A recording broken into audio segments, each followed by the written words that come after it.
People are doing some pretty crazy shit in video games nowadays, especially with stuff from the Super Nintendo to Nintendo 64 era. Alright, there's guys out here building hexacore cloud computing devices with the Ocarina of Time game engine. There's people conducting groundbreaking neurological research right now in Paper Mario. It's insane.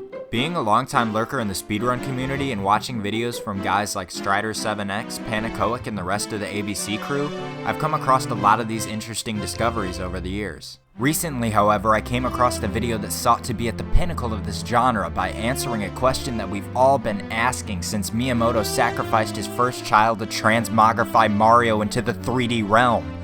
Can you beat Mario 64 without getting a coin? Now, I sat down and used my big ol' brain to think about this one. After some time, I formulated my own hypothesis, and in the theater of my mind, I formed a video on how I would tackle this question. Using our modern software, I attempted to bring this video to life, and that's what I would like to share with you guys today. Really, you can get as many coins as you want or don't want and still beat the game, which means a few things. Firstly, the video could have been, can you beat Mario 64 while getting 420 coins, which is objectively 10 times better, and secondly, this video is just way too long and completely frivolous. And the reason that I berate this video is not because it's formed around a question with such a seemingly simplistic answer, but because it's formed around a question with a simplistic answer. And on top of that, this challenge is extremely easy. Anybody could have done it given a day or two. Earlier I brought up the ABC crew. Their whole thing is just trying to beat Mario 64 with as few A presses as possible, which sounds really easy, but it's not. What makes the A button challenge so interesting is that it requires extensive knowledge of the game built up through years of research. On top of that, there's an interesting collaboration aspect with this challenge, where people are coming together to share ideas and tackle this topic as a team. Really what it boils down to is that not every 6-year-old in the world can do this. I bet there at least has to have been one kid back in 1996 whose parents wouldn't let them play GoldenEye or Perfect Dark because it did have the big violent space guns, and they just played the hell out of Mario 64, and they probably beat it without getting a coin too. Back then, it was probably the most ambitious thing anybody had done in the game. But standards have changed, and we're capable of a lot more now. I lost the run to RNG, dude! Ultimately, this brings me to the main point of the video. I figured if so many people have questions about beating Mario 64, and if these questions are so easy to answer, why don't we just knock them all out in one video? In the Beating Mario 64 with no coins video, the person mentions that they'll be getting 70 stars as that was the intended way to beat the game, or they want anybody to be able to do it, something like that. Really what it boils down to is they didn't want to learn how to do the actually difficult glitches to make the video. However, this does bring up the point that you can beat Mario 64 with a variable number of stars, so if any of these challenges place a limitation on the number of stars that you can get, I'll be sure to mention that as well. Filtering through the comments here, it seems like I might have placed a little too much faith in humanity for being able to sift through the good and the complete garbage content though. I really like that your 0, or as low as possible, coin runs are done glitchless. It's fun to see the strategies for all the various levels. A no coin run that uses glitches or other stuff to skip like 90% of the game is more like a speedrun that happens to collect no coins rather than an intentional no coin playthrough. This comment is wrong, and it's just wrong, and that's how it is. Alright, first off, there's several speedrunning categories that don't skip 90% of the game. In fact, there's a category for getting 70 stars, the intended amount that he mentions here. Hell, there's a category for getting all the stars, and it's literally the most popular category. Also, is it really the idea of getting no coins that gets you off here? I just don't get it. Although the runner may collect a coin in an 120-star speedrun, I guarantee that the movement and strategies that they employ are going to be more impressive. People have been refining these strategies for years. Now let's juxtapose the refined strategies of a speedrun with the strategy from this video. Here we'll look at his strat for the literal example he uses to depict. Really precise jumps. It takes nanoseconds here to see that there are coins, so you gotta jump over them. No brain cells. No brain cells. You want new strategies? I'll do you one better. If you want, you can see completely new stages in Super Mario 64 ROM hacks. People make videos of them, people stream them, people speedrun them. There's a whole database full of these things. If you're interested in Super Mario 64 ROM hacking, Shoutouts to Simple Flips, I don't need to say any more than that. Link in description, bozos, get with it. Also, I threw in a link to a Discord server for Super Mario 64 ROM hacking, but if you don't like glitches, you're not invited, you're going to jail, no fun for you. If you don't want new stages, maybe that's too much, well, they have randomizers now too. By randomizing the spawns, the play becomes a lot more freeform. Link in description to 120-star world record holder Cheese playing it on his stream. If you're just looking for off-the-wall scenarios, then the task competition might be what you want to check out. Tool-assisted speedruns are created with these weird constraints, and they usually turn out really awesome and feature a variety of different tricks. And also the music put to the compilations bop so hard, oh my god. In the description is one compilation that I think anybody interested in this stuff should watch. It features some cool stuff like glitchy wall kicks and this weird ass thing that makes the red man go zoom when you put the camera into C-up. I don't know the name of that one. Most importantly though, the music in this one is just so extra. I need someone else to witness it, please. I've given you the resources, please use them wisely, people, you deserve better. And now that I've complained sufficiently, it's time to get into it. So let's kick off this list of can you beat Super Mario 64 with, insert some bullshit here, questions. Gotta start this one off with the real classic. Can you beat Mario 64 while getting no coins? Yes. However, there are some star restrictions. There's one 100 coin star per stage, and you get that by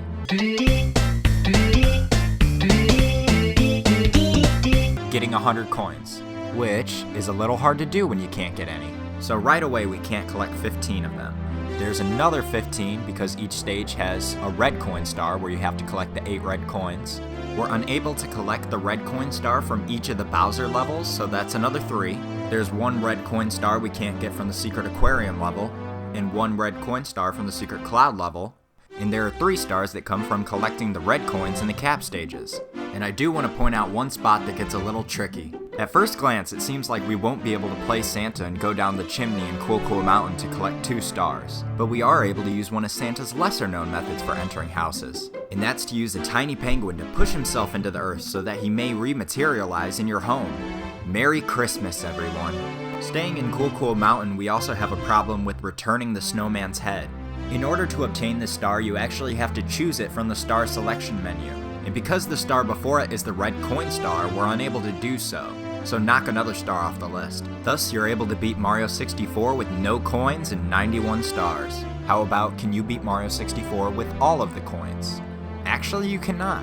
There's 1 coin to collect that comes from the so-called Mystery Goomba. It spawns out of bounds, and currently there's no way to kill it to collect its coin, but it's there.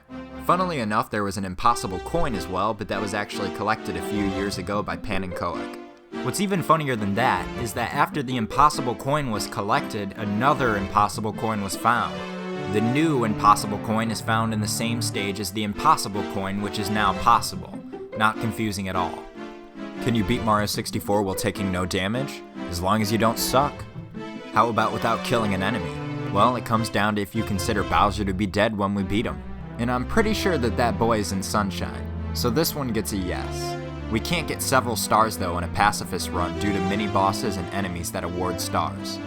There's the Giant Bully and the Small Giant Bullies, the Bully but Cold, the Bully with the Crown, the Flat Bully, the Bully but just his hands, Flower Bully, Flower Bullies, Giant Ghost Bully, Small Giant Ghost Bullies and Giant Ghost Bully, Giant Small Giant Ghost Bully Part 2 Rumble on the Roof, and Eyeball. Can you beat Mario 64 while killing every enemy, the genocide route? The Mystery Goomba that we talked about before is going to give you some trouble. Also, you're unable to kill the Thwomps, the Roly-Poly-Olies, the Block Boys, this cloud, which is called a Fwoosh, Klepto, Kuromames, the Amps, the Piano Man, the Chain Chomp, these walls, which count because they have eyes meaning that they're alive and because I hate them, the Giant Clams, Heave Hose, Loserfish, Coolfish, and Daddy Shark. Also, it may seem like the Spinies that are thrown by Lakitu are unkillable, but your boy, Pan and Koic, points out that you can kill a Spiny in his miscellaneous findings video. When Lakitu throws a Spiny, if it's hit by a Bomb-Omb, it will die. Hooray! Also, I know Luigi is still in the game somewhere, we just haven't looked hard enough, and he's gotta be an enemy, or else this bit wouldn't work at all. So this one isn't possible either. If you want to get 120 stars, it seems like the optimal thing to do is just to kill some enemies and leave the rest to mourn their fallen brethren. Can you beat Mario 64 without beating Bowser? Well, the first one has been skipped in a task by Sonic Packer that was theorized by Tyler Kenny. However, you need the key from the second Bowser, and you have to beat the third one in order to spawn the Mega Boy to win the game. Can you beat Mario 64 without touching water? Despite being filled with water, you can still get 1 star in Jolly Roger Bay, and that's Blast to the Stone Pillar. You can get the star by opening the cannon, then re-entering the level to use the cannon, or with significantly cooler strats as Paracusia demonstrates below. We can't get the secret aquarium star, and we can't get the reds for the metal hat. It don't go down. Oh! It's impossible to get to the pillars to drain the moat, and to actually ground pound the pillars. So we can't enter the invisible cap stage, meaning we can't collect the star there. In Big Boo's Haunt, we can get to the carousel much more quickly, and while avoiding water by approaching from above. With a good angle and a jump kick, you can stay dry. In Wet Dry World, you can, you bitch. In Wet Dry World, you can get 3 stars by using the Daddy Longlegs to avoid the water at the beginning. I know that those things are called skeeters. I'm doing them a favor here, that name sucks. The hardest part of the run will be a backwards long jump through the spawn to Dire Docks, cause in that level you start right in the drink. We're unable to do secrets and the Wiggler boss and Tiny Huge Island. Even with some neat stage clips, we can't get around the water. We can't collect the star in Tall Mountain where we have to go through the waterfall. And we can't return the baby penguin, so we finally have a good reason to do this. So with 96 stars and no puddles to prevent us from fighting Bowser, I can say this is 100% possible. So we did water, but can you beat Mario 64 without touching lava? Thankfully, this one's a lot easier. As long as you can avoid it in Bowser in the Fire Sea and Lethal Lava Land, then you're good. The trade-off is that you miss out on some cool tricks, like Lava Boost, where you propel Mario up a lava fall. Lava fall? Is that a thing? I don't know, it kinda sounds like a thing though, right? Going for the trifecta here, can you beat Mario 64 without touching snow? Well, snow you can't. Well, I mean actually you can, as long as you don't go to Snowman's Land or Cool Mountain. Okay, just one more dumb touching surfaces one, I promise. Can you beat Mario 64 without touching sand? Yup, if you avoid shifting Sandland. Can you beat Mario 64 without climbing on a grabbable ceiling? There's a lot of ceilings in the game that you can grab onto, and some are more well known than others. But you don't need to climb on any of them to grab a star, so yeah, you can. Can you beat Mario 64 without pressing the A button? No. For now. Can you beat Mario 64 without touching the control stick? At first, this one sounds like a joke, but actually, some people are starting to work on it, so we'll see how far they get. Is it possible to beat Mario 64 without touching the camera buttons? Well, first let's define camera buttons. The R button toggles Mario Cam, while the C buttons allow you to shift the camera left and right, as well as in and out.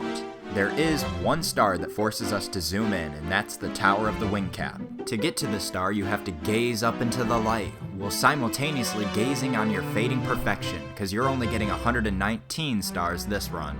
Too bad. Can you beat Mario 64 without breakdancing? Don't know why you would want to, but yeah. Can you beat Mario 64 while getting 420 stars? No, unless you count the blue stars, which I do. Hell yeah, baby. It's the weed number. Also, I want to point out that 70 stars is one of the main speedrunning categories, and I'm just gonna say 70 times 6, you do the math. Can you beat Mario 64 without using a cap? So I'm talking about the metal, invisible, and flying cap. Not Mario's hat, that's a hat. I'm talking about caps, people, come on. The first problem is that every time you enter a cap stage, you're already rocking that bad boy, so count out 120 stars. Also, there's no way to do the secret cloud level without the wing cap. But besides that, you can get around every other limitation that they try to place on you. First, the 2 stars that are meant to require you to use the metal cap can be avoided by using some precise swimming. You're able to use just the cannon and bomb-on battlefield to hit the center of the rings, although it will be a pain. Also, if you want to get real crazy, Panenkoic has a video where he gets this star without using a cap, without collecting coins, and without using the cannon. It's bananas. Skipping the invisible cap and still getting the stars that you're meant to use it for is a bit more tricky. We can still fight everybody's favorite boss, Eyeball, by using first frame wall kicks repeatedly to gain enough speed to clip through the wall. You can use this same wall kick trick to collect the star in the igloo in Snowman's Land. We're able to use a backwards long jump in Wet Dry Whirl to access the star, and we're able to get out of bounds to avoid the cage in Dire Docks. So that means we're able to beat the game with 116 stars. Can you beat Mario 64 without touching that weird button on the back of the controller? The Z button is used in a lot of movement options, including the ground pound, the long jump, the backflip, the kick slide, the crouch, the crawl, and the all-important breakdance. You can avoid ground pounding the Chain Chomp's pole by using a bomb clip, a trick where you catch an exploding bomb and use its momentum to push you through a wall. Another challenge is that in Snowman's Land you're meant to crawl to enter an igloo. Even though it looks like we could fit with a well-placed dive, we're unable to enter. Luckily, a piece of the ceiling has bad hit detection, and with a well-placed jump we're able to fall into the igloo. Now let's talk about blue coin switches. In Jolly Roger Bay, Dire Docks, and Tick-Tock Clock, there's not enough coins to get the 100 coin star without ground pounding the stage's blue coin switch. However, in Tick-Tock Clock and Dire Docks, we actually have a method for spawning coins, although it is TAS only. Put simply, we're able to clone the spawn of a coin, so we're able to collect the coin over and over. I'll link to a video below that goes more in depth. Because Jolly Roger Bay has no method for coin spawning, we have to leave it out of our run. We also can't avoid ground pounding the bully with the crown, so that means we'll have to settle for 118 stars. Also, I'm pretty sure you can wear this guy out with enough breakdancing, but you have to press the Z button for that too, so somebody else will have to test it. Can you beat Mario 64 without using the B button? Attempting to eliminate all B button presses from the game, or the B button challenge, is sort of like the little brother to the A button challenge that I was talking about earlier. This one isn't possible yet either. Some examples of necessary B button presses are grabbing the King Bomb, grabbing Bowser, grabbing Mips again, and grabbing Yukiki in Tall Mountain. A whole lot of grabbing in this one.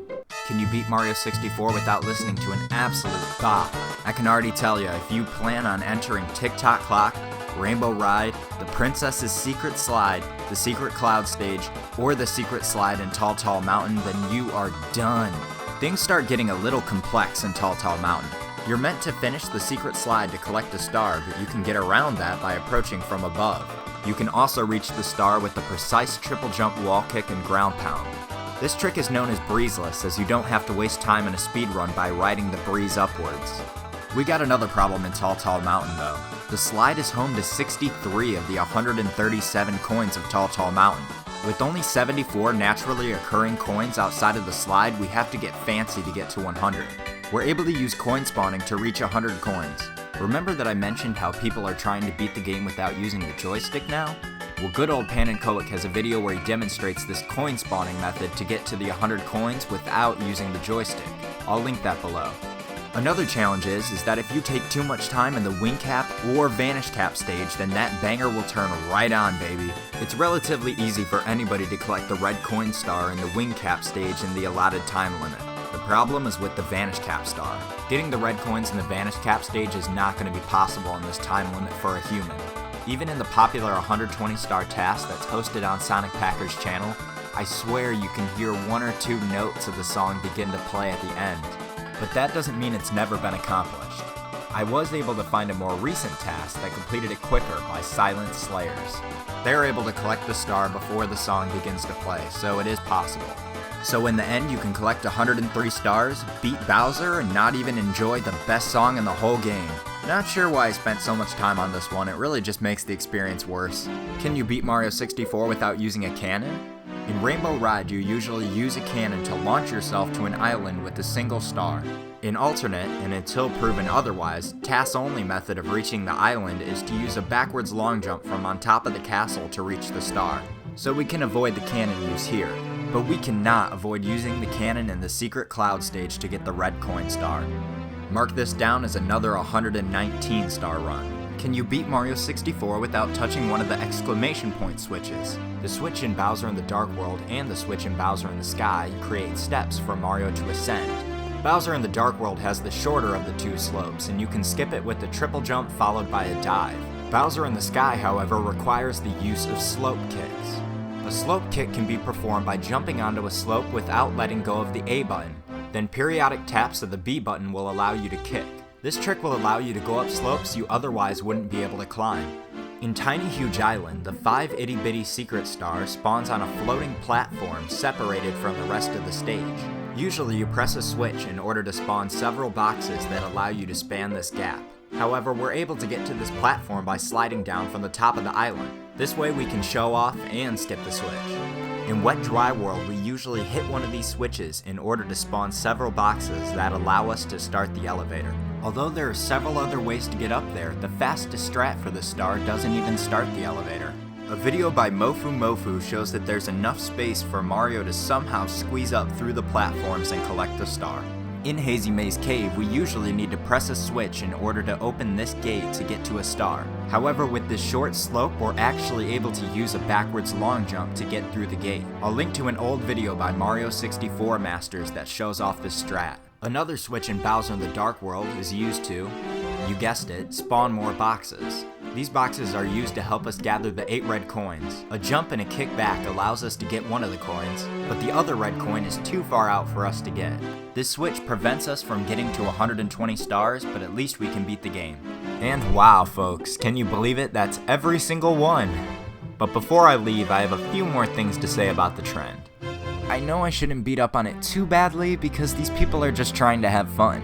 They probably have great editing in the videos, decent jokes, and maybe they even spice it up with a bit of game knowledge that they picked up of a GameFAQs article written 20 years ago. But my point is that people are doing some pretty cool stuff that should be getting a little bit more attention than this. Although, I didn't watch the entirety of the video that I mentioned previously. In fact, I watched about 2 minutes of it before I turned it off. I did watch the entirety of a video in the same vein. In that video was, can you beat Mario 64 while getting every coin? Very creatively the exact opposite of what we were looking at before.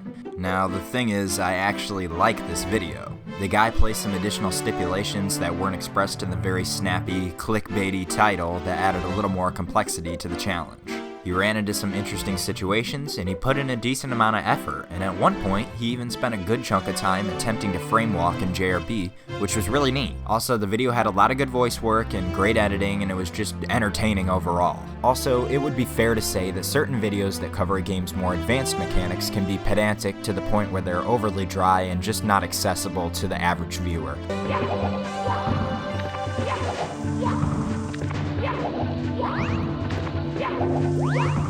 These videos may even suffer further from not being able to reach the level of quality that people have come to expect that is exhibited from videos like beating Mario 64 while getting every coin. And you'll notice that earlier I mentioned I watched Strider and Panacoic, who are definitely a level above in the genre in terms of editing videos and presenting them in a professional, neat sort of manner. So that shows that even though I consider myself a part of this community that's so big on developing game knowledge, I've barely scratched the surface on the discoveries and the people that are out there doing this work, because I'm only watching the people with the highest quality videos in the genre. And because the average YouTube or Twitch viewer is even more disconnected from this type of information than I am, it's pretty safe to say that a lot of this content will remain in relative obscurity. So maybe that's where these entertaining challenge type videos can fit into the dynamic. These videos could be a way to introduce interesting, advanced game mechanics to the masses. Nathaniel Bandy, the guy who created this beating Mario 64 while getting every coin video, whose name I should be saying because he did a great job on it, even gave credit to a Panacoic video for explaining a concept and also featured a clip from Drozdowski, a very talented Mario 64 speedrunner.